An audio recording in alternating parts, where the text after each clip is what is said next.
Hindi pa tayo nakakalayo. Ayan. Na hit and run tayo ng jeep. Mas pinariority ko muna yung isda bago yung kotse ko, mga kabaro. Medyo hindi maganda ang lagay ng mga nasa plastic. Pero yung Oscar, awa ng Diyos, nakasurvive.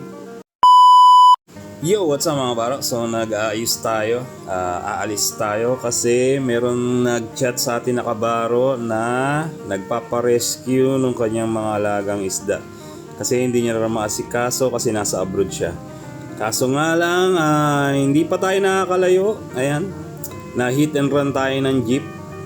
Dito lang yan, malapit lang sa amin, Marilao lang mga kabaro.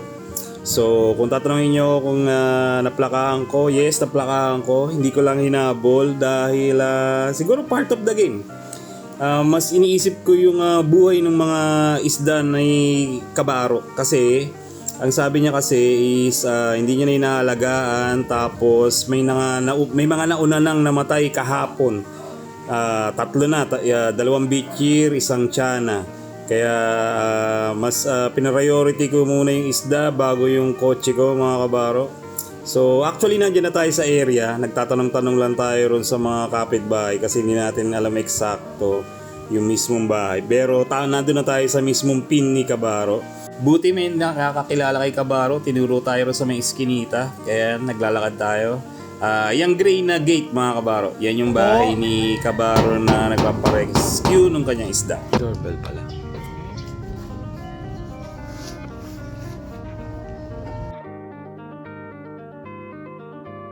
So habang naghihintay tayo dyan mga kabaro, actually lumabas na yung asawa ni kabaro dyan. So kinuha na natin yung mga kailangan nating gamit, net, plastic, ano pa ba? Basta kinuha na natin yung mga kabaro, tapos niready na natin. Then bumalik na tayo ron sa bahay nila kabaro para makuha na yung mga isda na pinaparescue nila mga kabaro. Ang nandyan pala is tatlong Oscar, iridescent shark, tapos meron pang 4 na bichir. Okay? So dyan makita nyo meron pala silang crayfish pond.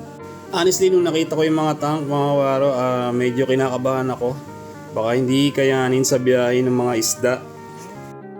So itong tank na to, yan, yung nasa video, yan yung mga isda dyan na i-rescue natin. So makikita nyo, malabo ang tubig, mahina ang filtration ng pump, kulang yung mga filter media ni kabaro. Tapos yung isang bichir is namumula na yung tiyan, stock up din yung ibang bichir, so mga unhealthy talaga. Though yung mga Oscar is alive na alive pa naman. Tapos yan, naisakay na natin siya sa kotse. So nagmamadali tayo umuwi niyan. Pero syempre, since tanghali na yan, inabutan na kami ng lunch time, so isang mabilis lang, kumain muna kami ni Commander. So hanap kami ng mga kainan dyan mga kabaro. Ayun, umingiti-ngiti pa hanggang sa meron kami napili. Tapos hindi na namin na picturean, hindi na namin na videoan. Late ko na nga na videoan niya mga kabaro, pasensya na. Yan, isang mabilis lang, halatang gutom na kain sundalo na lang kami dyan. Kaso nung dumating na kami sa bahay, ayan, medyo hindi maganda ang lagay ng mga nasa plastic. Kaya nagmamadali na akong ibaba sila. So honestly, hindi maganda ang lagay ng mga isda sa plastic mga kabaro. Kaya tingnan nyo, natataranta pa ako dyan, nagmamadali ako. At ayun na nga ang kinakatakutan ko mga kabaro. Bumaliktad lahat. 4 na bichir, isang iridescent shark. Hindi na umabot.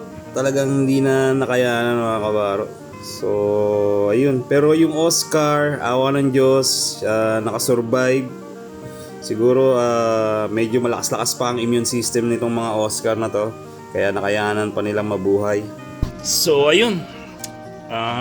Hindi na umabot mga kabaro.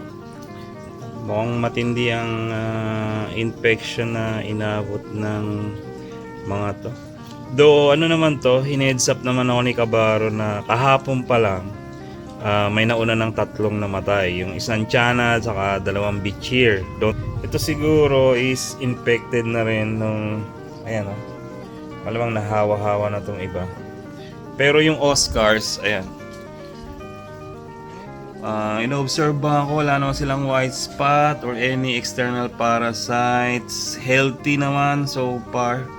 Mukhang matibay lang ang immune system talaga nitong mga Oscars. Malamang to. Kasi ito makikita niyo Senegal, pula. May ano na yan. May internal infection na yan. So tendency niyan is hawa-hawa na yan.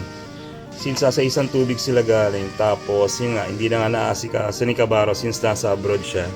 Take note Kabaro yung internal infection nito is hindi naman siya totally nakakahawa sa ibang isda. Ang possible makahawa kaya nagkaganito to is yung bad water quality. So since nagkaganito siya, since bad water quality, possibly ganito rin mangyayari rito sa iba. So hindi nahawa yung mga isda dahil dito sa kanya. Possible lang nakuha rin ng mga isdang to kung paano nagka-infection to since yun, baka mamaya mataas yung ammonia. Yun nga, kulang yung filtration ng sump ni Kabaro. Nakita nyo naman doon sa kaninang video. Kumbaga, hindi nakakahawa yung internal infection ng mga isda. Yun nga lang, since sa isang tubig sila, nakukuha rin nila yung infection dahil sa tubig, kaya possible magkaroon din sila. So 2 weeks ago pa kasi dapat to nakuha, pinapakuha ni Kabaro. Hindi lang natin nakuha dahil yun nga, nag-uulan, bumagyo, habagat. Pero kung mas napaaga-aga siguro tayo ng konti, naisalba natin yung mga isda ni Kabaro. So pasensya na Kabaro, hindi na tayo, na late na ako nandating. So yun lang, tight.